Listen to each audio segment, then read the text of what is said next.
Passons maintenant les enfants à la correction de la conjugaison. Première question, réécris les phrases au passé simple à la personne demandée. Vous avez les enfants 4 phrases dans lesquelles les verbes sont conjugués au passé simple. Vous les enfants, vous devez réécrire ces phrases, mais vous devez conjuguer les verbes à la personne qu'on vous a donnée. Je vous ai donné des verbes du premier groupe. Alors, tous les verbes sont des verbes du premier groupe. Et comme vous savez, les terminaisons des verbes du premier groupe au passé simple sont AI, AS, A, AM, AT et R.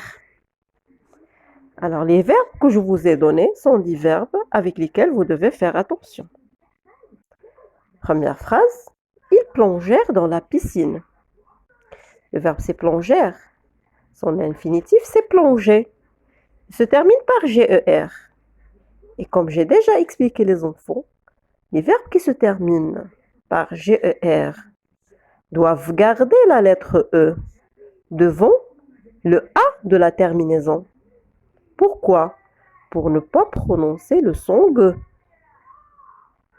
D'accord les enfants? Alors avec je, le verbe plonger se conjugue comme ça. Je plongeais dans la piscine. Alors regardez, j'ai gardé la lettre A devant, ou bien, la lettre E devant le A de la terminaison. Deuxième phrase, tu plias la feuille. À la première personne du pluriel devient nous pliâmes la feuille. Regardez les enfants, il ne faut pas oublier l'accent circonflexe sur le A de la terminaison. Troisième phrase, elle effaça l'ardoise.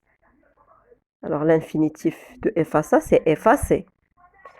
C'est un verbe qui se termine par CER.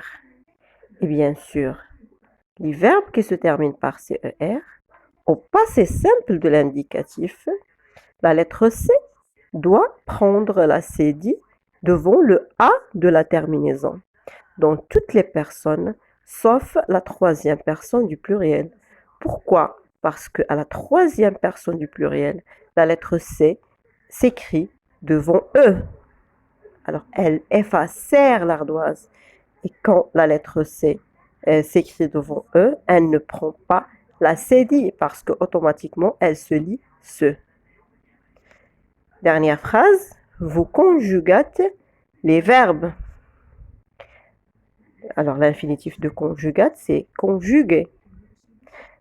Il se termine par UER. Alors, l'infinitif, c'est conjugué avec UER. Qu'est-ce que je dois faire? Je dois effacer ou bien supprimer ER et je dois ajouter la terminaison. Et non pas supprimer UER. Alors, parce que U fait partie du radical. Je ne dois pas supprimer U. Il y a des élèves qui ont écrit en conjugat avec GA. Bien sûr, on prononce ga, mais le verbe doit garder les lettres du radical. Alors, et U fait partie du radical. Je ne dois pas supprimer U. Alors, on conjuga avec UA à la fin. On conjuga les verbes.